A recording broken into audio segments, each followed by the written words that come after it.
What's up, everybody? It's Chad. I'm back again with another episode of Ask Chad Grassy Logic. I'm here today with my friend, Dr. Hilda Chavez. Thank you for joining me. Nice to be here. Thanks for inviting me. Of course, anytime. And I'm glad you brought all these goodies, and I'm sure you guys noticed this right away. There's a bunch of stuff in front of me, and we'll get to that here in a little bit. But first, I really want to get into who Dr. Chavez is, and give you a chance to introduce yourself. Well, I'm a doctor of natural medicine, New Mexico resident. Have been practicing for over 40 years. Mm-hmm. My passion is obviously whole foods, Mm-hmm. herbal medicine, and cannabis is whole food and herbal medicine. Mm-hmm. So that's been my focus for the last 40 years. My partners and I were the first ones to start certifying patients back in 2007. Oh, wow. When no one else would do it, Mm-hmm. because the medical doctors were uninformed, uneducated, and they thought they were going to lose their license because they were prescribing. Well, they're not prescribing. They're certifying. Yeah. They're just saying that the benefits outweigh the risks. And Yeah. that's basically all they had to say, but they wouldn't sign. So we decided we would be the ones. And we accumulated over 4,500 patients I since was 2007. one. Yeah, you were one. Yeah. I met you in 2011, I believe. 2013. 2013. Yes, ma'am. And I remember even then you had a passion for advocacy and especially for veterans. Yes, ma'am. And I'm so just delighted that you have gotten to this point where you can make a bigger impact in the community. Thank you. And I think that was more of my goal from the start. Yes. And I think you remember that, and the mission I wanted to get on. And this is the woman who actually got me started. If it wasn't for you, I don't know, if I would have been where I was, because, you got me on that news article that I think went national. And then after that, Jessica Hilda of Drug Policy reached out to me. And then that's when I got involved with the first New Mexico Patients Alliance, and all that stuff. Yeah, So, yeah. It's kind of started with you and kind of just snowballed from there. And, here we are today. Well, that's what we want to do. We want Yes. to collaborate, Mhm. cooperate, and put as much good information out there to help not only the patients and the recreational users, but also the medical community, the Mhm. mental health community, the law enforcement community. All these people need to be aware. Yeah, 100%. And yeah, sorry for that, guys. Remix in the studio. So we'll just cut that part out, Gino. Back then in 2007, I think there were when I got certified as a medical patient, there were 200 patients. Yeah. And now, and I'm sure we'll talk about this, is the medical program is in peril. Yeah. Big time. And Yeah. I am focused and dedicated to make sure that doesn't happen. Yeah, and that's one thing that I've been trying to focus on too, and especially when I go to Santa Fe and I fight, I try to make sure that the patients are always in mind. And that's one thing I try to tell people too, is that we had patients in mind when we went medical, because we put that 20% aside for patients at all times. That everybody needs to put 20% of their inventory aside for patients. And Yeah. I'm glad that we did that, because that ensures that we always have medicine, no matter where we Exactly. go in the state. Exactly. Well, we are pretty much 90% medical. Yeah. I mean, we, of course, welcome any recreational user because we all started out as recreational users. Yeah. But I have learned a lot in 40 years. And so I know that there's a big difference. And maybe we can talk about that sometime. Yeah, here in a little bit, we'll get down to that, because you see why we have all this product here. I just want to get, to your background first. You're helping people and everything. And where did you get started with cannabis? I don't think I've ever asked you this question. So all the years I've known you. I have an interesting story. I have a grandmother, well, not anymore, she passed away, in Sinaloa, Mexico. Mhm. And when I was a little girl, every summer I would spend it at her ranch out in the middle of nowhere. No water, no running water, no electricity, but she had a garden, and in her garden she grew marijuana. Mhm. Well, when you're a little kid, you don't know Yeah. what marijuana is. You just learn about all the herbs. She was my teacher in the Hispanic tradition. Usually a medicine woman like me is taught by an elder or an aunt or a grandmother. And that's something that's kind of being lost these days. But I was blessed to have a grandmother who used the marijuana. She didn't smoke it. She would put it in jars with alcohol, rub it on her joints, take some little hits of it. And she lived to be 94. Oh, wow. She was riding a burro the last time I saw her. And I was like, that's my grandmother. Mhm. And as I got to be a teenager, I was like, my grandmother's growing marijuana. She's going to get arrested. So Yeah. I was a little freaked out. But in those days, in the 60s, It was not a big deal. Yeah. People grew their own. They didn't sell it. It wasn't like the cartels today. Yeah. Yeah. So she was my first influence. And then as I became a teenager, of course, I was enamored with herbal medicine and I studied as much as I could. Finished high school, went to college. I was studying music and journalism in college. But then I decided, I think I want to do medicine, but I don't want to be a doctor. Hmm. So there were no schools around here. The only school was in Santa Fe. And I went there for 2 years after I got out of college. I went there, studied natural medicine, continued my work with herbal medicine, and cannabis was always in the forefront. Yeah. I've been teaching people how to use cannabis without smoking it for about 40 years. Cancer patients, remember back in the day, there was no hospice. Yeah.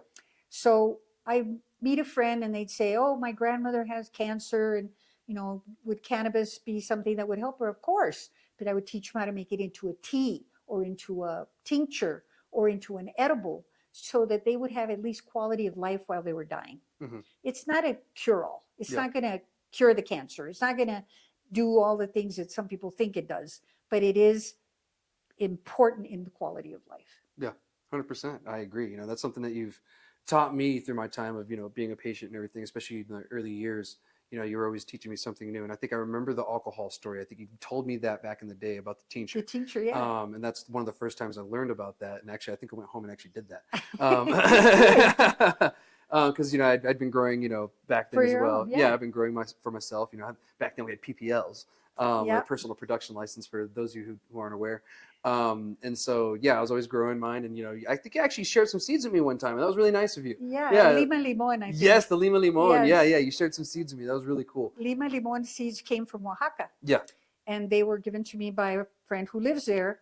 And they are one of the most incredible plants. They grow to be 13 feet tall, some of them. The colas are 12 to 14 inches. Holy I crap. mean, they're incredible.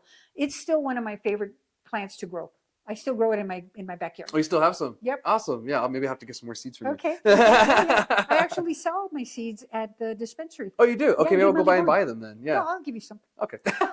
Absolutely. Well, thank you. I appreciate that. Yeah. Yeah, it's really nice of you. So back to the one point that you made about the PPL, the personal production license. I was so happy when the New Mexico Department of Health allowed that, because I knew that a lot of people were recreational users. They were not going to get a card, but they could at least learn that if they got a card, they could grow their own. Yeah. And then they wouldn't have the expense of having to buy it in the black market or at a dispensary. And if you remember, in 2007, there was like a few dispensaries, a few production facilities, hardly any manufacturing. So teaching the patient how to grow their own and make their own medicine was key. Yes, 100%. Even when I became a patient in 2013, because I got out of the Army in around 2011, 2012 area.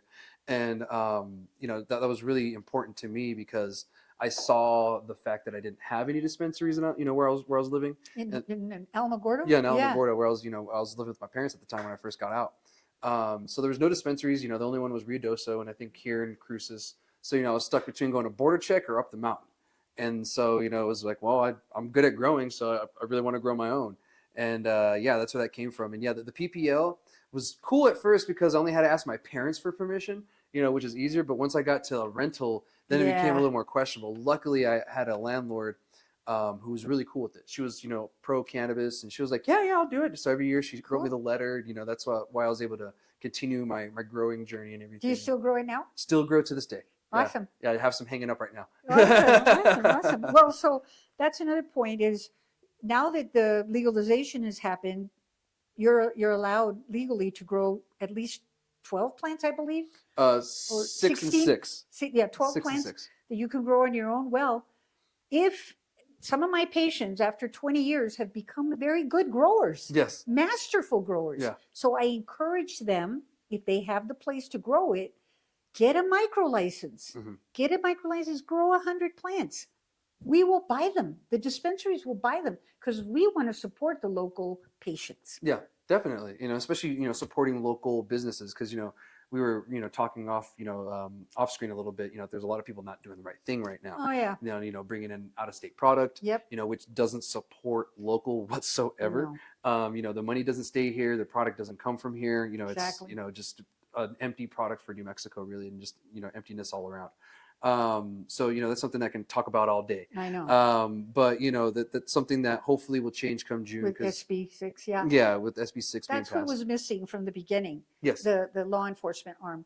I remember talking to the governor when she was running for Mhm. governor and looking her right into her eyes and say, promise me that you will allow New Mexicans first to get a roots in the industry before you open it to the whole world. She didn't do it. Yeah. Yeah. And that has become an issue because that's part of the illegal activities. Yeah. A lot of it is coming from other states. Yeah, and a lot of it are from people from those respective states that they came from. Yeah. Oregon, Oklahoma, Colorado, California. Oklahoma, yeah. Oklahoma's the big one. Yeah. They're flooded with cannabis over there. That's one thing that they did that was wild is they didn't limit plants at all. I Like know. there was, acres and acres of just plants. Yep. It's crazy, how much cannabis is out in Oklahoma. So it had to go somewhere. Yeah. And unfortunately, a lot of it came here. So it's great to see that, someone doing it right. But, so let's talk about that. Let's talk about your business. What's it called and where's it at? So Akeso Botanicals is the name of our dispensary and Mhm. our grow and our manufacturing. We have a vice license, so we have 3 licenses. Akeso is the Greek goddess of healing and curing. Okay. So true to my nature, that's what I wanted to put out there.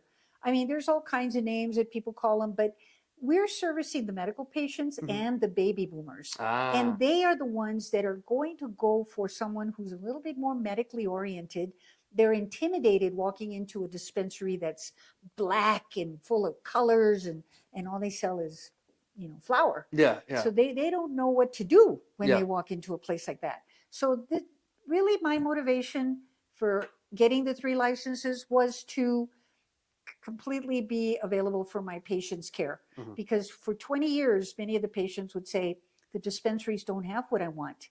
They don't have edibles. They don't have, all they have is flour. Yeah. So, and that was basically all they had in the beginning. Now, very few places have mostly flour. They have cartridges, they have vape pens, they have a lot of stuff that is questionable in terms of medicine. Yeah. Because honestly, that even though this is to us a sacred, supposedly harmless herb, there are those that are going to misuse it. Yeah. And I work with a lot of mental health practitioners, and that's not being told, but a lot of people who overuse cannabis, smoking it, and in vapes and wax and the stronger stuff, they're mixing it with benzos and other drugs. Oh, yeah. And they're having major problems. So this isn't being talked about. You don't hear about it too much. Yeah, and it's always important to talk to your doctors about the matters. Even when you go under for operation, they tell you not to use cannabis 24 hours before. And you should tell your doctor that you use it. Yeah, and because you use more anesthesia on a THC patient. Yeah, exactly. So the reason why you need to be honest is because they could give you the wrong amount, or it won't work, or you wake up during the procedure, or something like that, and you don't want that. So please, that's true. That's be exactly honest true. with your doctors. They're not going to report you, whatever. Just be honest. You're a cannabis user. I did before, when they asked me, and what? To be honest, they were really cool about it. Yeah. The lady, she begged me. She said, just please don't use cannabis 24 hours before. She says, afterwards, use it all you want. She's, I think it's the best thing. So, they're usually pretty cool about it. But yeah, always consult with your doctors. If you're on other medications, if you have, something wrong with you, say you have a heart condition, or maybe you have a mental condition already, that, might trigger something or some kind of episode, always consult your doctor. And that's one reason why it's important when you, do medical, when you do cannabis, sometimes if you're using it for medical reasons, it's a good idea to go like with your medical cannabis card, so you can talk to doctors and they can explain to you what you're feeling, what you can expect, maybe different models and ways of consuming versus just smoking, et cetera, et cetera. And so let's get into that actually. So you have a bunch of products here with me. In front of me. But before I go to the products, I want you to know that one of the main things we do at our dispensary is educate. I mean, that's all we do. Yeah. And one of the sections of this little brochure is a guide to finding your best edible dose. Because I can't tell you how many people come in and tell us, oh, my nephew gave me a brownie. The brownie, he didn't know how many milligrams was in it. And the person usually has a bad experience. Yeah. They think they're dying. Yeah. Their heart rate goes up. They think they're having a heart attack. They get paranoid. They want to go to the emergency room. Yeah. So we made sure that we let everyone know, because we get a lot of newbies, beginners who have never smoked it, who are medical patients. They want to know, well, how much do I take? Yeah. You know, do I take 50 milligrams? Do I take 100 milligrams? So we work with them and make sure they understand the importance of the dose. Yeah, and it's important you do that because people tend to not read, and I've known that throughout my years of doing advocacy. Baby boomers read. Yes, baby boomers do read. I'll give you guys that. Yes, you guys do read, and you read very thoroughly. Yep. Sometimes correcting me, I was like, oh, I did spell that wrong. Thanks. But the newer generations, my generation, Gen X, and beyond, we tend to not read. We like it just given to us and fed to us, kind of like now. And so that's unfortunate, but people like yourself can step in and give them that verbal information, that verbal education. Yeah. And that's really the difference between, I'm not a medical doctor. I am a naturopathic doctor. So really my role in my patient's life is to be a teacher. And that's what I do best. Yeah. And when they come to me, that's what they want. They want to know. They want to learn. They want to be educated. Yeah, and you've taught me so much through the years too. Kind of just pushed me on beyond further than what I was already doing and what I'd already known. And, Thank you for being receptive, and because for your age, I mean, most of the kids your age, they just want it. Yeah. They don't care. I want the highest THC you've got, and I ask them, why? Yeah. Why do you think that? Yeah. They don't know. Yeah. They just want it. Yeah, it's just what's cool in the market. And Yes. I've been advocating so much for terpenes. Yes. Like the full spectrum of cannabis. All the cannabinoids that are inside of it. Terpenes. Exactly. Right there. You have limonol, Terpenes. limonol, limonene, and all that, and you got pinene, and Yeah. you got all the good ones on there. There's many more, but these are some of the most common ones. And they're important in the mix with the cannabinoids. That's what a lot of people don't know. Now, a few people are starting to come in and asking about terpenes. Yeah. So they're catching on. Yeah. Yeah, definitely. And then we're finding out that, it's not all about the THC. That's THC right. is more of a sales gimmick than anything. I've had cannabis that's 16%, but the terpenes in it are probably 2.5 to almost 3%. And man, it kicks my ass. Yeah. And I'm like, whoa. And I enjoyed it. This is an interesting strain that we recently got called Arise, ARISE. I've had Arise, yes. Well, so this is a fluke. Okay. Usually Arise has 20% or more THC. These growers at Aim High, by fluke, ended up with a strain of Arise that's 16% CBD and 12% CBD and 6% THC, which is perfect for medical. Yeah, yeah. The definitely. balance is 2 to 1. Yeah. And these, we cannot keep them in stock.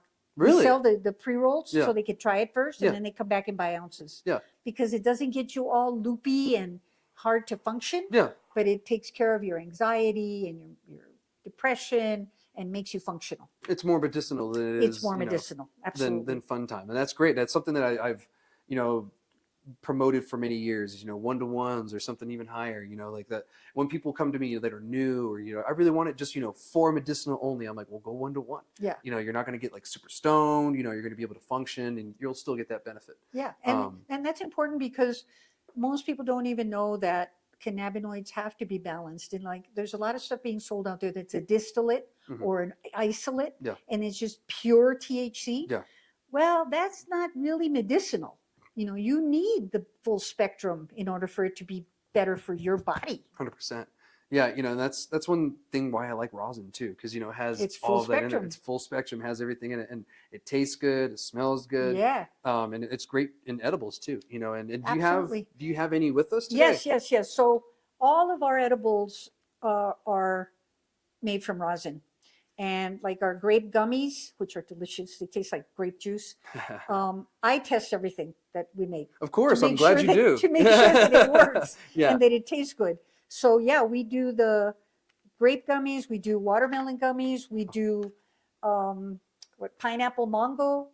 We're about to do some cinnamon gummies. So, we listen to the patients. Yeah. When they ask us for something, we try to make it. Yeah. So those are the gummies that are made with rosin. One very big seller in our Hispanic community Ooh. is the honey bears. Yeah. These are 500 milligram bears, not for recreational users, for medical. Yeah. So the viejitos in our community, they put it in their coffee in the morning, maybe a half a teaspoon, kind of takes the edge off of their pain and inflammation, and they drink it with their pan dulce and they're happy.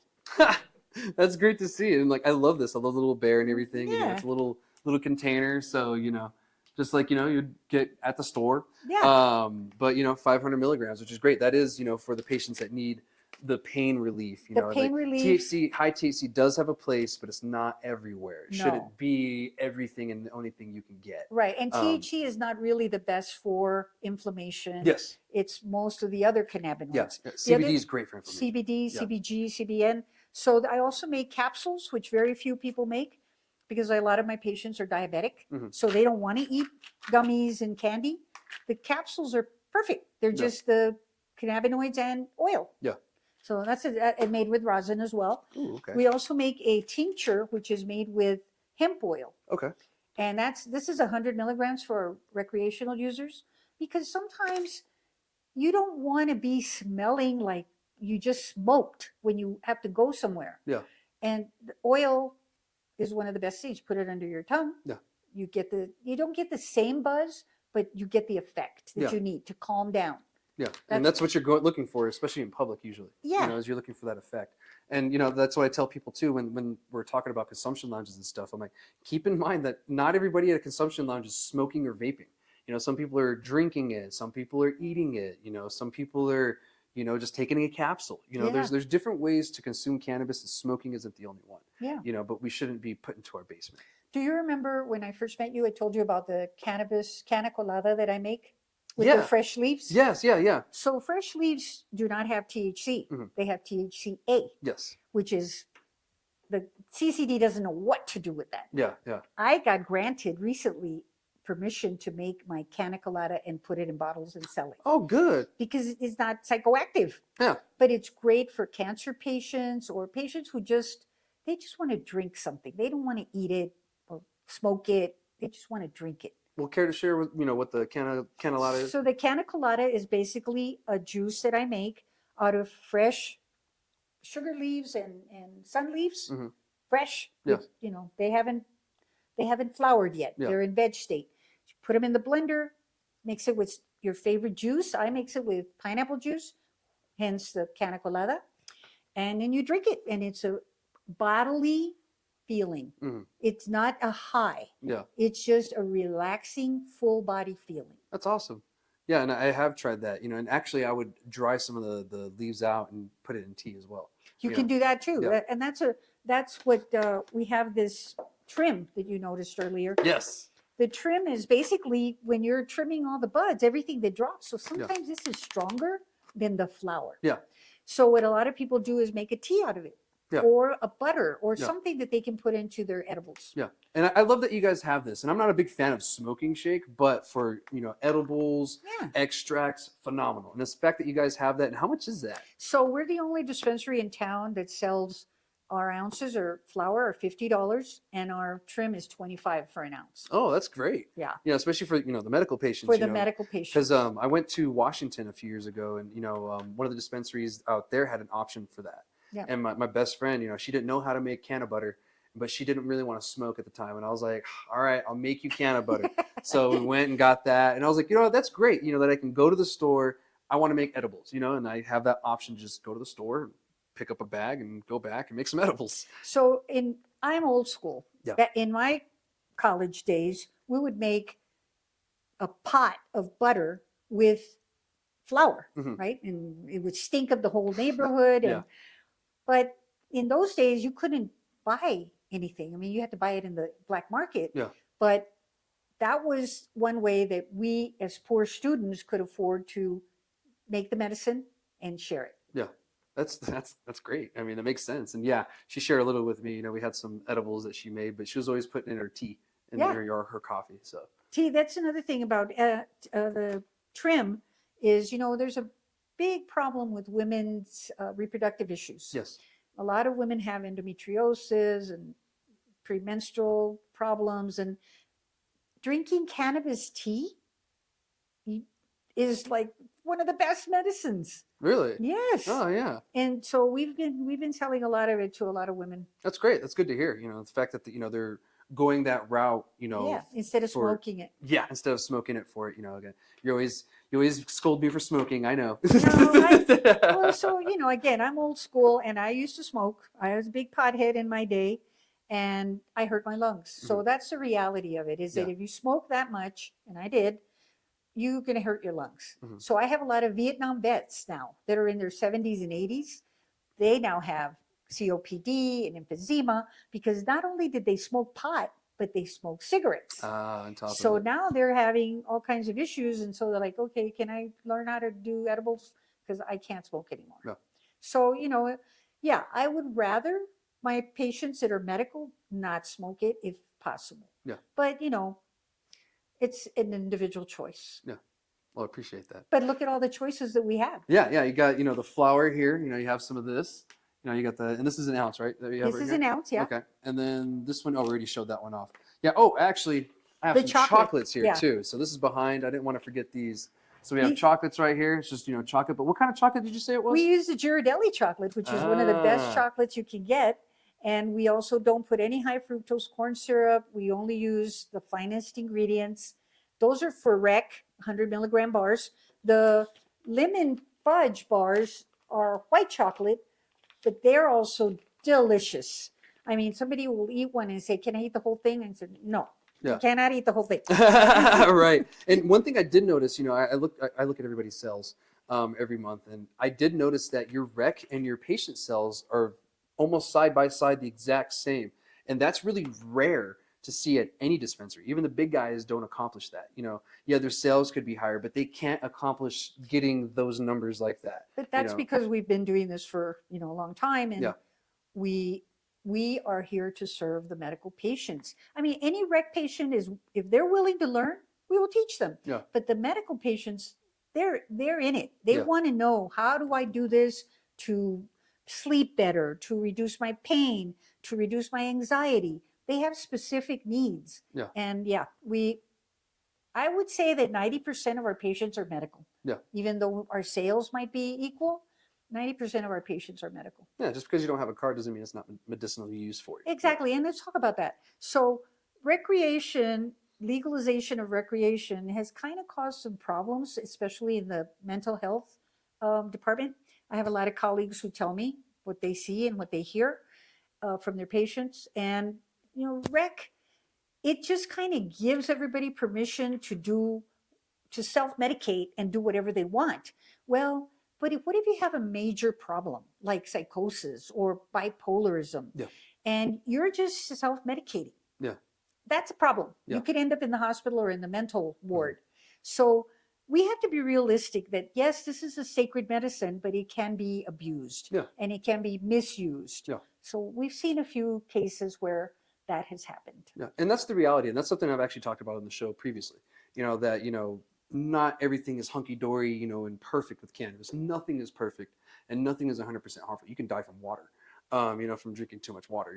Yeah, that's right. So I mean, fortunately for cannabis, it takes a lot smoking wise to kill you. Yeah. But there is some predisposed kind of issues that you could have that could probably cause some issues down the road, or even, like you said, put you in the hospital, or even worse. Yeah. So like I said, always important to talk to your doctors about this, especially if you're going to be using cannabis so freely. Well, so speaking to a medical doctor is not going to be the same as speaking to a herbalist or a natural doctor of natural medicine, because most medical doctors, they really are not up to par, up to speed True. with how medicine works. And the issue is that we haven't rescheduled it, and so we don't get to do research. Yeah. The only country in the world that's doing research is Israel. Mhm. And they've been doing it for 60 years. Yeah. So everything I've learned, I have followed Dr. Meshulam, who just died last year. He was 88. Yeah. I read everything he wrote and everything he studied because they were the only ones doing research. So, we need to reschedule it, get it out of that Schedule 1 so that we can really get some good data Yeah. about what really works. Yeah, because Because recently, have you seen the articles? There's like, oh, cannabinoids don't work, CBD doesn't work, it's false. It's not true. I have years of anecdotal evidence that it does work, including personal use. yeah, and it's crazy to think that only one compound in cannabis would be beneficial. Like that's a little absurd because most plants that are medicinal or even have some kind of nutritional value have more than just that one thing to offer. Yeah, Like tomatoes, they have more than just a nutritional value to offer. that's right. That's right. There's other things that can go into it. Get a little fiber with it too. So I have a question for you and your generation. How do we get your generation to be more interested in learning the sacredness of this plant and the respect for it and also respecting um, older older elders that can teach us? I learned from elders. Yeah. They were my mentors, and I am so glad that I was wise enough as a kid to pay attention. I think unfortunately for most of us, we didn't have the benefit of learning about it through that channel. It was through rap music, rock music, movies, other things like that, and social media. So we didn't really get the idea or even know that this plant was sacred. Yeah. And I think it starts with informing the public and the rest of the users that this plant is sacred to start with, and we should treat it as such. Because I agree, it is a sacred plant, just like psilocybin, to most people's ayahuasca, et cetera, et cetera. The list goes on. So I think that's where the change needs to happen, is where we learn about these substances. How do we get them interested, though? We get them At the interested. dispensary, right? When they come in, they ask questions. Mhm. They see other options besides just flower. They start asking questions. Mhm. Oh, well, so what could I do to manage my insomnia? And that's when we've got a captive audience and we can educate them. Yeah, definitely. I agree. And it does start at the dispensary. And I say this all the time that, it's your job as the retailer, the storefront. They're the first and last person they see when they go to the store, obviously. So it's up to you to educate them. Don't just tell them highest THC, oh, this and that. Just try to get them out. Educate them. Change their day. Unfortunately, many dispensaries do just that. They do. And, that's unfortunate because, I go to them and they just want you in and out. Or even if you ask about terpenes, some of them will get offended. Like it's like you're challenging them or something. It's like, look, dude, I just wanted something that didn't smell like hay. Like I'm just wondering if it smelled good. That's all. My bad. I wasn't trying to offend anybody. But that's the unfortunate reality we live in. And someone told me, a while back that there's a way things are and a way things should be. And the way that I take that is, right now that's not the case, but in the future, if you try to change it, it will be. But don't get mad at the way things are right now. Right. Well, I don't get mad, but I'm not saying you, but I see a lot of improvement. Mhm. I mean, the first 2 years of CCD was horrible. Yeah. They didn't know what they were doing, and there was all this Wild West consciousness, and people just growing illegally and selling illegally, and because there was no law enforcement. Yeah. But I think this new director, Todd Stevens, over at CCD, I think he's going to make a difference. Yeah. He comes from a background of cannabis, so he comes from a reality. Yeah. And he's been through Colorado for years. Yeah. So I'm happy to see a new face at CCD. He's been a little more proactive, than the last ones Yeah. on certain issues and matters. Even at the Roundhouse, I got to speak with him on a few things, and he did want to work with the industry, and that's one thing that is lucky for us is that we have the overseeing entity is wanting to work with us, but there's going to be an issue with that we'll talk about actually here in the show a little bit that actually might make that a little bit harder. Yeah. Because there's certain things that you should do and shouldn't do. But yeah, we'll get to that in a little bit. But yeah, we are lucky that the CCD is trying hard. They had I think everybody had their learning time. All of the businesses had, they gave them about a year to figure it out. Yeah. Before they really started to crack down. That's a long time. And even now, they're still not all the way cracking down like I feel they should. But there's certain instances where people tell me, oh yeah, they came in and I just had this wrong. The trash can was in the wrong place or something stupid.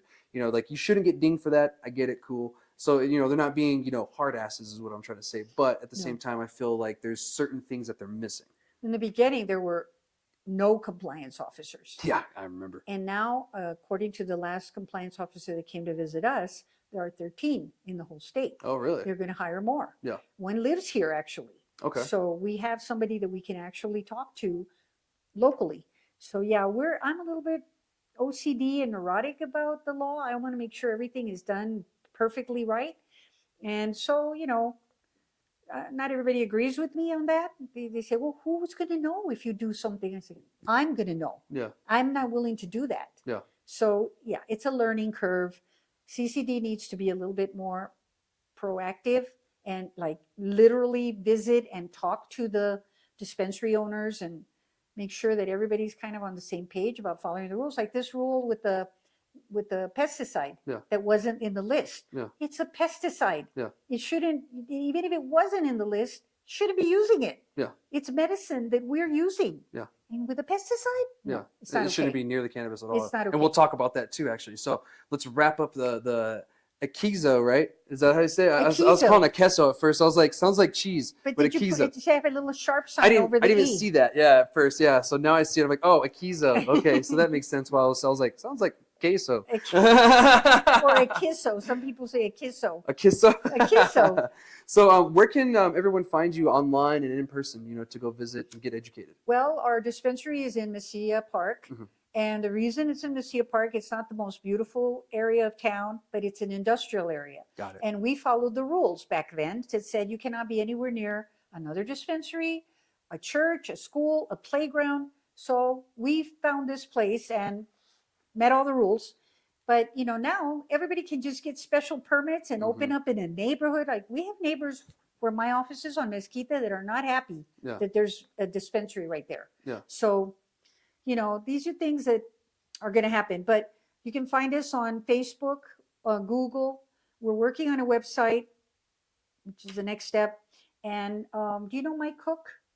He's a reporter with the Las Cruces Bulletin. I don't think so. He is retired now, and he's helping me create a social media presence. So mostly for educational purposes. Yeah, that's great because you have so much to share. Even more than what I share with my guests, my audience, and everything. Well, you So- share a lot, and you are picking people who can bring information to your audience that they need to have. Yeah, definitely, I agree. So, and I appreciate the conversation. I look forward to doing a update. Sometime maybe later this year, next year, and then see where you are again. I love talking to you and seeing you every time, and I can't wait to see what this brand has to offer. So you have a lot of options, and being the fact that it's medically based, I love that. There's not many places around still that are minded like that. So Even I the appreciate medical it. ones have kind of shifted towards recreational. Yeah, or they got out of the industry because they just couldn't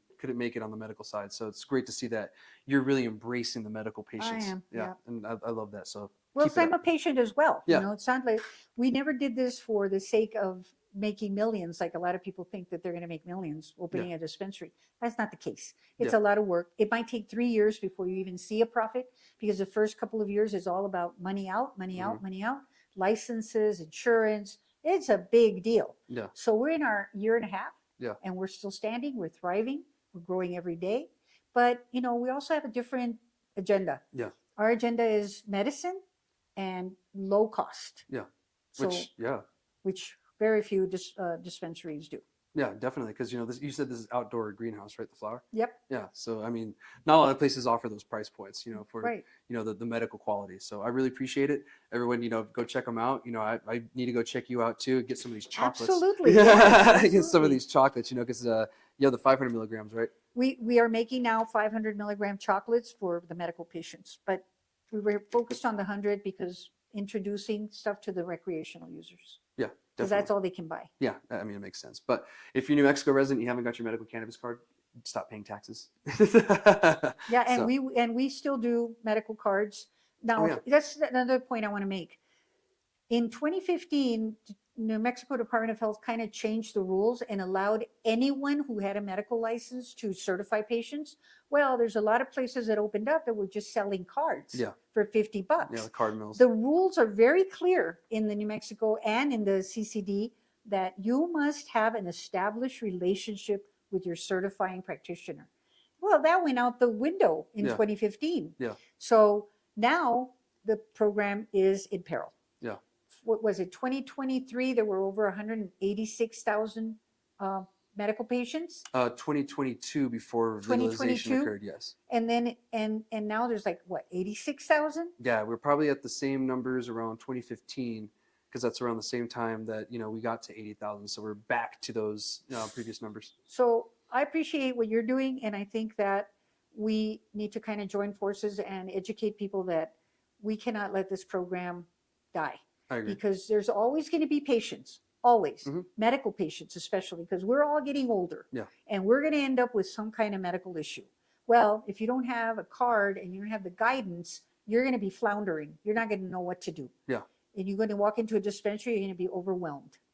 Definitely. And, we're fortunate enough to still have a medical cannabis program. Some states got rid of it altogether. I know. Or they pretty much got to a point where it's not even worth having a card. I mean, we're lucky to have tax-free cannabis here. Most states still tax their medical cannabis. So that's a benefit that we reap that not everybody else does. So yeah, if you don't have your card now, if you think it's not worth it, it's totally worth it. It's totally worth Right. it. It pays for itself. And now it's a 2-year card. Yeah. So, and the advantage with us is that you have continued guidance and education, and we have a dispensary to support you.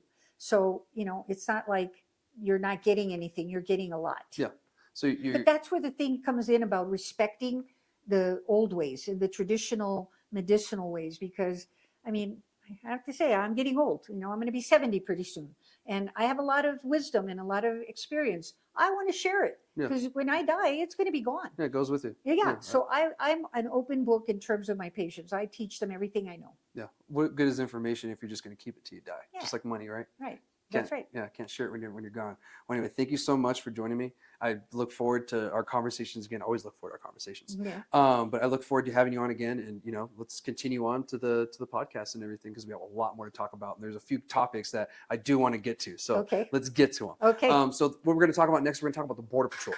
So as you know, living in the South, we deal with Border Patrols. Actually, in Cruces, any direction that you go, you're going to hit a border check. Yep. I grew up in Alamogordo. Luckily, we only had 2 that we had to deal with, but that was still enough for me to not like them. Right. Even having 1 in my area would probably be annoying. Right. And as you know, some of you know or may not know that are watching, Department of Homeland Security or Border Patrol, they're under Department of Homeland Security, along with the Coast Guard. They have jurisdiction within 90 miles of the border. So that's why we have inland border checks in the first place. So meaning they can also run warrantless pretty much searches of your house if they wanted. And I think Supreme Court upheld that not long ago. That's actually where the information I got that from. So it's unfortunate that now we're dealing with the Border Patrol seizing biotracked cannabis. And that's a threat to the whole industry, because especially down here in the South, we have Sunland Park, which reaps in millions upon millions of dollars just in the whole Cruces Sunland Park area. From those areas, millions of dollars comes to here. And there's certain businesses that rely on their product getting out of Cruces as well as in, because there's a lot of farms down here now, and there's still some getting up. And the quality that we have down here is really good. So places up north and other places in the state, because like I said, any direction you go, east or west as well, you're going to run into the border check. And now they're starting to seize the product. And it seems that they're kind of hands off at the beginning.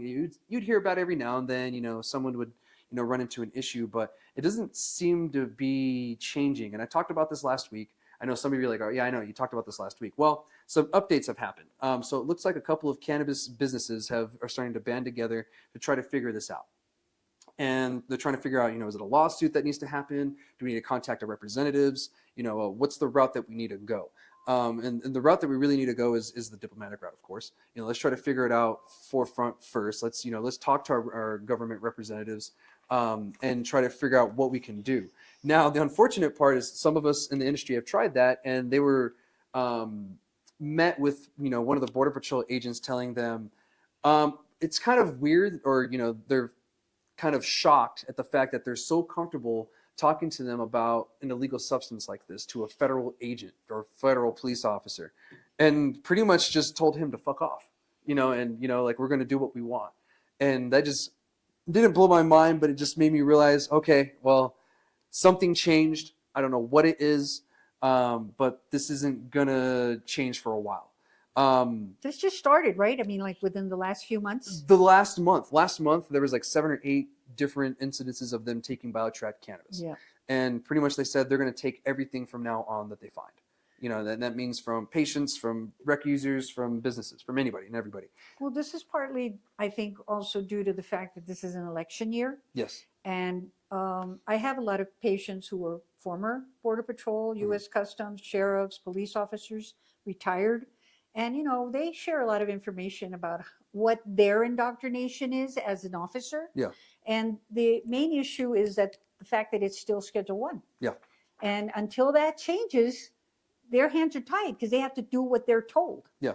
And what they find unfair is that on a personal level, they cannot use the medicine for themselves because they're federal employees. Yeah. So, yeah, I don't know what happened and why it changed all of a sudden, but pretty much it's been confiscation. As long as I've lived here, there's been border checks, and you go by there and you have an ounce with you or whatever, they take it. Yeah. So it's been quiet for a while. So I'm very surprised that all of a sudden they decided to do this. I don't know why. Yeah, I don't either. And Valerie Hubbard actually told me about this story. I didn't get to really read into it very much, but I guess in Florida there were some Border Patrol agents over there that were starting to take money from immigrants coming into the ports from those areas. And so that's one thing that worries me. I'm like, and it's happening around the same time.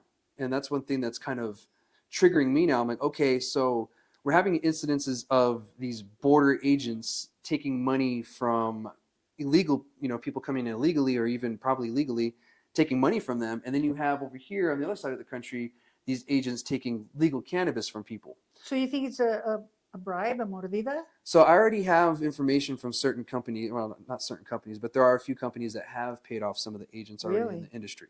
I'm not surprised. I'm not either. It happens on the cartel side already. Yeah. And so I think this could be either that they're trying to either get money, whatever, trying to extort you. Or the other thing I was thinking is have someone new in charge, and the guy's really trying to either make an impression, hates cannabis to the point where he's just, cracking down like this. That's usually what happens when there's, some kind of leadership change on the federal side, especially being in the military. I saw it. If you have someone who's gung-ho, or they're just trying to prove a point, or just trying to make rank, try to, get a promotion, they're going to do something extreme like this to just, make themselves look good. At the same time, they're screwing New Mexico over, the place that they're working in, the place that they live in, and the people that they live with. We're benefiting from this industry. We're a poor state. We're not California. Correct. You're taking away what little we have already. Precisely. This is the whole idea of why we decided to open a dispensary, is to provide fair market value. Yeah. Because the other dispensaries were just scalping the patient. Yep. And it's a personal choice to invest in the cannabis industry to make a difference and to upgrade people's lives and change consciousness, because this is one of the best things that can change your consciousness. Oh yeah. Is cannabis. Yeah. But kids don't know that. Yeah. They just smoke it to get high. Yeah. They don't realize that it's altering your sense of well-being, your ability to see what the world's like. And these issues with the Border Patrol, those are political. Yeah. 100%. And I think that Biden is under a lot of pressure to change the scheduling. Yeah. And this could be a blessing in disguise. Yeah, it could be. Yeah, this could make national, and this probably will make national headlines. We already have our federal representatives, and we already have our state, the state already interested, our state government interested in this, wanting more information. And I'm going to get you guys, if you've been affected by this personally, I'll get you that information in a second, how you can kind of join in on this and, help out, because we are going to need the backing of our federal, representatives, because this is a federal matter and there's nothing the state can do about it. I've pondered it, and I've sat there and thought, one thing that, I was taught in the military, especially when you're analyzing things, is you have to think of anything possible, any situation possible, even if it sounds and seems stupid. That's why sometimes I may say, oh, it might be this and this. And you guys are like, well, that sounds dumb. I'm like, it does, but it's still a possibility. Yeah. There's the saying you got to that, think outside the box. Yeah, you do, because sometimes it is outside the box of what happened. Yep. And so one thing I was thinking, I was like, the only thing they could do, and Texas has kind of done this, is deploy the National Guard, to the border checks. That's the only thing I can think of. But at the end of the day, the federal government still controls the Army, even though it's National Guard. They still control them at the end of the day. But in Texas, they didn't bring the National Guard. They brought the Texas Guard. Oh yeah, they have, because New Mexico, we have a New Mexico Guard. Yeah. So we do have our own paramilitary here in New Mexico. Yeah. So that makes sense, because I kept hearing National Guard. I'm like, No. yeah, all Biden has to do is say no, get out of there, because Yeah. he controls But- all of our But military. that's in why the end of day. governor of Texas did it that way, because Yeah. he could control Yeah. the Texas Guard. Yeah, because we actually have one here in New Mexico. It's, not many people know that, but we Mhm. do have a New Mexico Guard, which is technically a New Mexico-based military. State Guard. Yeah, it's a state guard. So it's a state military. I don't know how it works. I don't know how you join, so don't ask me questions about that. I just know it exists. I have no interest in joining the military again. Yeah, I did that one time. I won't do it again. Unless something really dumb happens, I have no choice. But yeah, that's the only thing I can think of, and that would be an extreme case, or even the New Mexico Guard.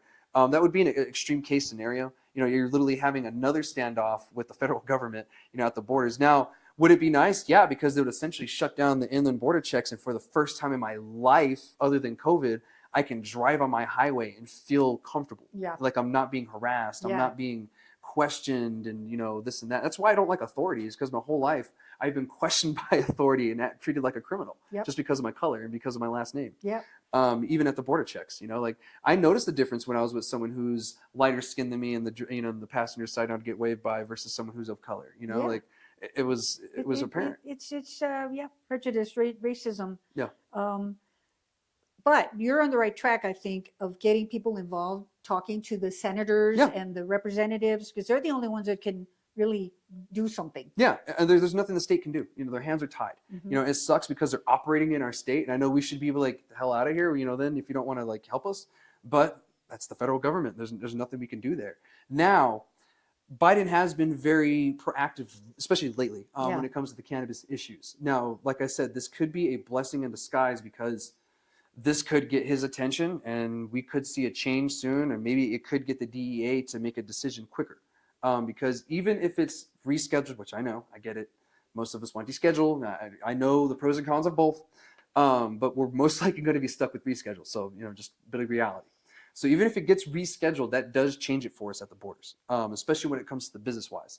For a personal use-wise, it might not change, because it still holds a criminal penalty being Schedule 3. So that I'm not too sure. I'm also not a lawyer. I just know that it still holds the criminal penalty. So it would make sense to me that they'll still harass me at the border check. Mhm. So I don't know yet. We'll find out, we'll see what the future holds on that matter. Yeah. But as of right now, there's really nothing we can do but get a hold of your national or your federal representatives. Yeah. And the way you can do that is Ben Lewinger of the Cannabis Chamber. He's one of the people putting this together. He would like, if you have been affected by this with BioTrack Cannabis, to send him an email at ben@nmcannabischamber.org. And I'll have this email in the description. Gino, if you can do that for me, that'd be great. It's in the script or the guide. I'll have that email in there for you. But Ben is in Albuquerque. Yes. Locally, we need to address Debbie Moore. She's Okay. at the Las Cruces Chamber. Okay. And she happens to be on the board of the CCD. I'm not CCD. Yeah, CCD board, The advisory board? the advisory board. Okay, that makes So sense. she would be the one locally to address some of these issues too, so that she can bring it to the board. That's great too. I think she can get involved with this with them, because it's a bunch of different people collaborating. Yeah, and I doing think this. she and Ben are in touch. Yeah, all the so time. he probably already is talking to her too. He's probably going to get her this information. But the reason why Ben wants this information, he wants to know how much product was seized, what was seized, how much was the value of it. Yeah.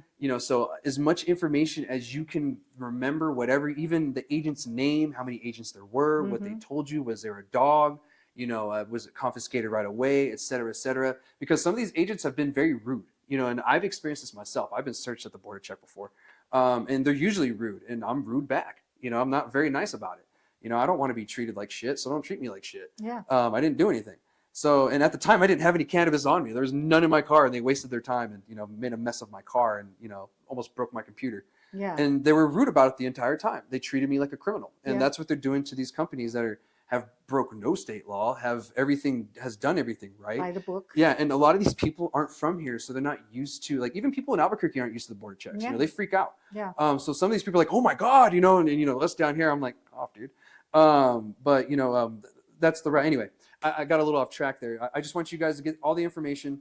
that you can get out to Bend because our federal representatives are interested and our state government is interested. So they want all this information so they can then bring it to whatever and do whatever. Maybe introduce a bill, maybe get a memorandum written up. We had that one memorandum before the Trump administration took over that kind of helped us out a little bit. I forget what it was called at the moment because the guy's last name is a little interesting. Birkenbacher or Birchenbach. He's an Oregon representative, and he wrote the memorandum, and it went to the DEA. The DEA kind of just and everyone else pretty much just acknowledged it. Said, yeah, okay, we'll go by it. That changed. A different administration came in. That changed. They got rid of it, and no one's really renewed that since then. So now we're stuck with this. But if you guys have been affected by this, I know I'm saying it again, I sound like a broken record. Please speak up. Don't be afraid to send this information in because your business is at risk because you could lose hundreds of thousands of dollars within seconds with this happening. There's been almost, I think, $1 million lost in the industry due to this issue. And the other side of that, on a business level, you guys know that cannabis industry, you cannot take any deductions. Mhm. You cannot file bankruptcy. Yep. So that's why a lot of small businesses fail, is because there's no support on the business end. We cannot get bank loans. No. I've been trying to get a bank loan for the last 2 months. As soon as they know that I'm in the cannabis industry, they say, no, sorry, you can't get any money. Yeah. Well, how the hell are we supposed to flourish and thrive with no money? Yeah, what do they And expect then they us to do? take our product at the border check. Yeah, and then on top of being taxed 40%, with the 280E, that's pretty much what we're talking about. And then and then they go and take our product and laugh at us. Yes. And treat us like we're criminals, and it's ridiculous. And I get these agents at the end of the day have to do their job, but there's a respectful way to do it. There's a right way and a wrong way. And I'm not saying all of them are like that, but when does the federal have jurisdiction over the state? I mean, they've been knowing that this has been going on in New Mexico for 2 years now. Yeah. And all of a sudden they start. Yeah. And that's what makes me say, I was like, is someone trying to get money from us? Because this is how sudden it is, and But how do they get money from us? I mean, we're losing money. Well, I mean, from the people that have paid certain agents off to allow them through is kind of what I mean. Is maybe that guy is that payoff. wanting to pay off of some sort. There's a possibility. Around here, it is possible. Around here, it's possible because it happens. It's literally documented that it happens here. So I wanted to get you guys an information and everything out. Just make sure that you do speak up. That's all I really had updated wise about this matter. I'm probably going to be talking about it more because this isn't going to be an issue that goes away next week, next month, or even next year. We're going to be fighting this for years. So don't think that this is going to get fixed quickly. But with your help, we can get this fixed possibly quicker. Yeah. Who knows? But, this is something that we're going to be fighting for a while. Well, this is another reason why I believe in this plant, is that it opens up parts of your brain that makes you more mindful and present and conscious, and you're more apt to say something if you're enlightened. Yeah. And we really need as many voices as we can get to make the changes permanent. Yeah, 100%. And that's what I keep telling people. I mean, I'm only one voice. Yeah, we got to band together. Yeah, and I've already told you guys that it takes just one more person, takes two, from constituent to turn to constituents. So, sometimes it only takes two people. Yep. So it doesn't really even take that many, guys. So just speak up. Who knows? Your voice could be the voice that changes everything. Yep. So. Well, I value everything that you're doing. I am very proud of you. I think you're an example of what we all can do, and not focus on the greed and not focus on abuse, but focus on making changes that are going to outlive us. Yeah. Because we're going to be gone one day. Yeah. But everything that we do now is going to make a difference in the future. I agree. My nephews would be able to benefit from things that I'm doing today. So it's something that I think about. Exactly. Yeah. So, I hope you guys see this one day. They're like 7 and 4 right now. Yeah. But yeah, anyway, that's all I have for the Border Patrol thing. I will keep you guys updated, like I said. And I will also put that email in the description for you guys. I'll have it on the social medias. It's already on my stories on Facebook. and Instagram. But by the time you see this, those will probably be gone. So please rely on the description to get that email. We're going to move on. We're going to talk about our last topic for the day, and then we'll get out of here. So that way you guys can go to Akeso and get some chocolates. And maybe some, go make some of your own. Yeah, make some of your own and make some salves or something else. But we're going to talk about the pesticide issue. And this is about the recall that happened recently. I know I talked about this as well, but something else popped up with this too within the week. So as you guys know, pesticides were found in a certain product here in New Mexico. A recall was triggered. Everybody involved was informed, et cetera, et cetera. Certain people were affected by sales. That's obvious when a recall happens. People's sales tend to plummet. And they usually recover. But. And some people's health was affected by eating the products that were contaminated. Yeah, because what was in it is malathion. We said this last week, but for those of you who weren't here last week or watched last week, the pesticide found was malathion, and it was found in certain extracts like wax and sugar waxes, stuff like that. And normally through extraction processes, you can get certain things out with that, which I'm not a big fan of. It shouldn't be there in the first place. Right. But as you said, not always the case because this was found. As I told you before, it was tested in 2022 and wasn't found till the end of last year, really, and brought to light, just a couple weeks ago. So this is how certain things like that work. I do feel the CCD needed to let us know a little bit sooner, and they needed to let us know on their social media platforms. It should have been put out there instead of just on their website, because even to find it on their website was a pain in the ass. Like I had to think really hard. I'm like, all right, where would I put this? If I was New Mexico, where would I put this? And finally I found it. But it should be easier. It should be 1 or 2 clicks to find it. If it's on your social medias, I see it right away. That's the only gripe I really have, when it came to them putting it out, because they did do a recall. They did let everybody know that was involved. However, they didn't let the public know, promptly. They let the media know, and the media kind of just ran with it. And there's a lot of misleading information that were in their articles, which kind of sucks. Now, to update you what happened since then, looks like a lawsuit was put in against the CCD on this matter. And the lawsuit is alleging that the CCD didn't follow their own guidelines and rules and everything when they did the recall. And they also didn't follow their own guidelines when it comes to pesticides. They're claiming that malathion is not on the list. But I contacted the CCD earlier, I think last week before this was put out, and it makes sense why they gave me the response that they did.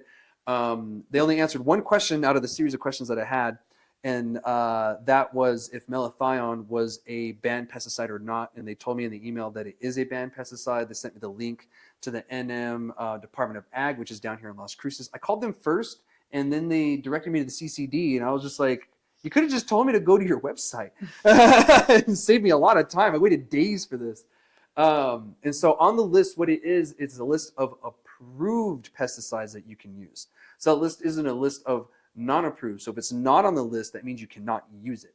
And I don't know if that's kind of confusing people or what, but that's what I found myself. I looked on there. I did a control find look. I try to see if there's different names of malathion, and I couldn't find it on the approved list.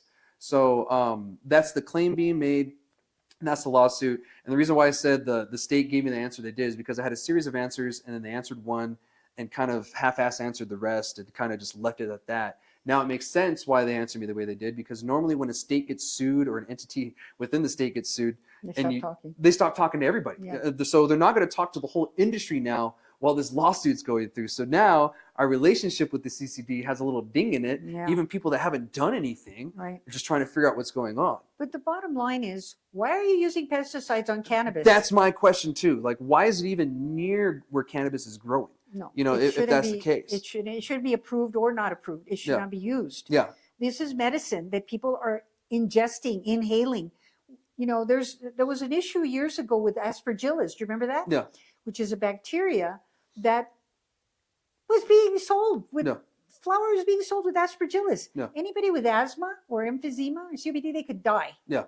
And I will, for the argument, sake, malathion is very lightly tested on humans. There isn't a lot of tests on us, but there's a lot of things that aren't tested a lot on humans, and we know it's terrible for us.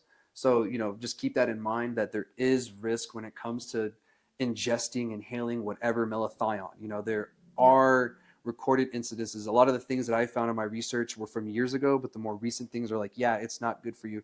Because as I said before, the way that it kills bugs is it's pretty much a a neurotoxin. Mhm. You know, it triggers your nerves to, you know, just keep pumping sodium into it until it just stops working, and then they just get paralyzed. At a high dosage, of course, that's going to harm humans, of course. You know, at a low dosage, who knows, the harm effects could be slow, they could be small, or they could affect certain people with certain, you know, sicknesses and illnesses. Including children. Who, Yeah. you know, we have a lot of medical patients that are children. Yes. Yeah. And, you know, they don't need to be ingesting pesticides. Yeah. And I will say this for the record, you know, it's not the manufacturer's fault because he didn't grow the product or they didn't grow the product. You know, it starts from the grow. Well, so I had an experience that I think is important to bring up. I had a grower who grew a strain called prickly pear last year. And upon inquiring what the COA results were, Rio Grande Analytics said it's contaminated, it's not passing. Yeah. Don't buy it. So the grower said, well, let's take it to an extractor and try to remove the pesticide from it. Well, that doesn't always mean that it's good for the patients, because they send it to somebody who is manufacturing and extracting illegally and putting it into the black market. Yeah. So these are the issues again with what is it, SB6? Yeah, SB6 could and should solve. Could help Yeah. if they could get that together to stop this illegal activities that a lot of growers and extractors are doing, because nobody's keeping tabs on them. Yeah, and it's very important, you know, for the producers out there to be very honest with the extractors that you're taking it to, because a lot of the times, if you don't tell them something that you're using, they're either going to find it or it's going to be found later, like in this case. So well, in our case, I just said, I don't want it. I didn't receive it. I didn't buy it. Then it got tested once it was extracted and it was failed again. So you have to destroy that. Yeah. And that's thousands of dollars that you had to have extracted, and now you got to waste it. Yeah, you could have, you know, cut your losses at the very beginning where they were, you know, marginally small. Right. Now you created a bigger issue for yourself because in the end you couldn't sell it, and then most likely that product probably ended up being backdoored onto the traditional market. But manufacturers also have a responsibility to, you know, not take product that is contaminated and that didn't pass and try to clean it, because chances are they're not going to be able to clean it. Yeah. And if it gets into the black market, there it is. Yeah. And I think that's one flaw within our bill that needs to kind of be cleaned up. I wouldn't say removed, is the remediation of flour and how they allow you to remediate. Because I think that's one thing that's kind of promoting that kind of behavior. Exactly. It's like, well, if it's just bad, I'm just going to send it here. Right. And like, that's not the right answer. No. You know, the right answer is to just grow a clean product from the start, you Exactly. know, instead of having this contaminated product, because it's all over the place. I've ran into it myself. Yes. I've seen it. I've seen the pictures online. I've been into certain grows. And seen the issues myself, you know, firsthand. And so, you know, that's kind of where it's going, is because we're fueling this behavior that it's okay to grow contaminated cannabis and to use contaminants, because you can always fix it in the end with remediation. But I kind of feel when you test a product, that test should be reported to the state. The state should hold on to that, and you can't go anywhere else with it. Exactly. It has to go from there. And they can't like retest it to get a different result that they want that's favorable. Right. I feel the first time they test it, now this only works if we have standardization. Yes. That's not going to work until we get there. But I kind of feel that's going to help. Now that's a step. What do we do to get to standardization? That's a different conversation. Well, one of the things that I see lacking is people stepping up and having integrity. Yeah. Because, you know, this is a very sacred, not only sacred plant, but it's also a business. Yeah. And you're putting it out there into the communities. And if you don't have integrity, you're going to ruin everyone. Yeah, 100%. You know, and that's one thing I try to tell people is, you know, you got to have integrity in this business, in this industry. And unfortunately, it's lacking that right It's now. lacking big time. And we're a new industry. I tell everybody, come year 5, New Mexico's cannabis industry is going to be night and day different. Yeah. You know, it's not going to be like it was 2022, 2023, or even this year. You know, come 5 years, hopefully we're more stable. We've figured a few things out. We've changed some laws, et cetera, et cetera. So we'll see what's going on in it. But yeah, you know, that this is just part of our growing pains. Unfortunately, it kind of makes everything harder because now the CCD has gone Bravo 6 on us. And so that's not fun, because it makes my job harder. It makes everybody else's job harder. And, you know, they're going to be weary if the person calling is going to be just trying to get information or screw them over. So, you know, they're not going to answer right. So unfortunately, that's what that's done. And New Mexico isn't we're not new to lawsuits when it comes to testing. When we were medical, most of the producers and manufacturers back then sued the state so they wouldn't have to test. And some of those people still operate today. Yeah, that's true. Even today. And so some of them are held as in high regard, but we can't forget that they also fought against our best interests when it comes to testing, because they said the product would become too expensive. They couldn't afford the testing. Where are they going to get it tested, et cetera, et cetera. There weren't any labs. Yeah, there weren't any labs at the time, and it was a requirement to test. Testing is still fairly new for New Mexico. I think it was 2015, 2016, I think is when we started actually implementing it. I mean, it took a while. Yeah, it took a while, and now there's plenty of labs now. Yeah. But that's the other thing, is that there are people who pay off the labs. Mm-hmm. If it fails from one lab and you take it to another lab, you pay them off and they pass it. That's lack of integrity again. Yeah, and to be honest, that's an issue that's nationwide. Yeah. That's not just in New Mexico. That's the whole the nation. whole country. Luckily, Colorado and California, they're starting to tackle that issue. They've changed a few things, and even within 3 to 6 months, the THC levels dropped because now they're more accurate. Yeah. People were getting like 40% THC, something ridiculous on flower.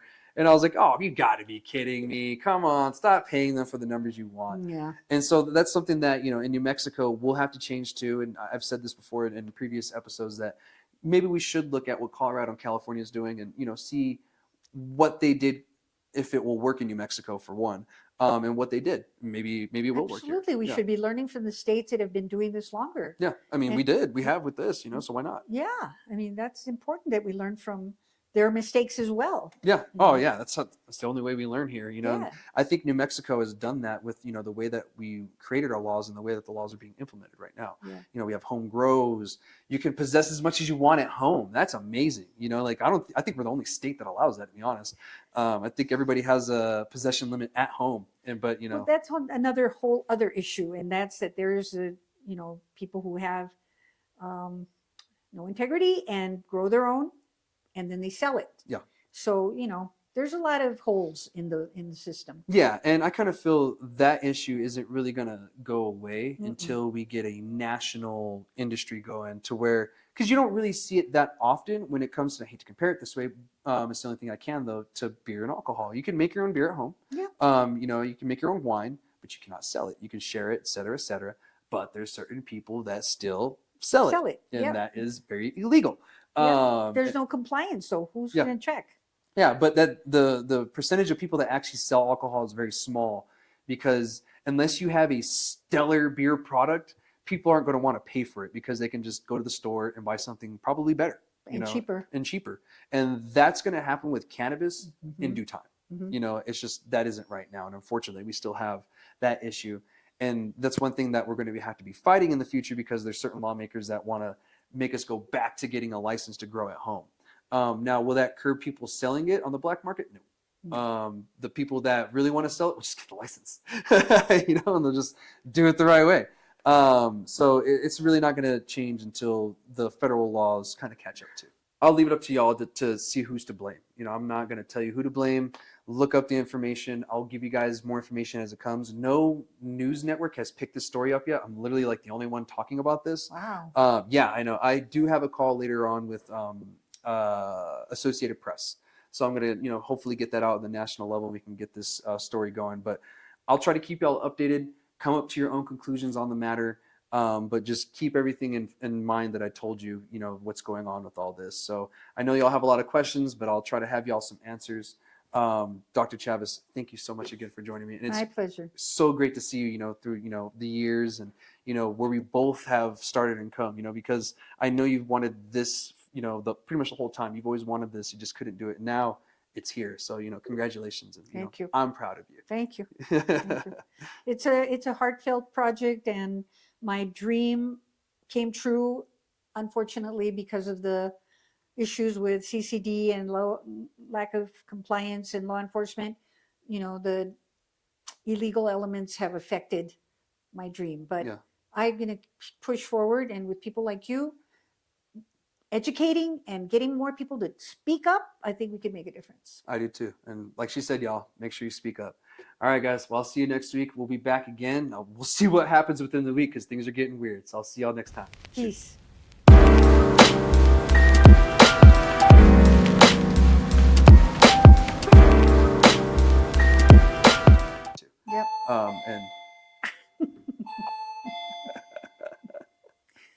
yeah. Watch the time too. Okay, yeah, I got you. I got like 2 more points and wrap it up. Okay. Cool. Let me just He's gonna go see get the door. who else got the door. Should I start putting this stuff away? No, not we'll yet. leave it so that way it doesn't look all funny. All of a sudden we have nothing on here. Okay. It's like, Good wait, where'd it go? Where'd it go? Did you eat it all? It's like, damn, you smoked that fast.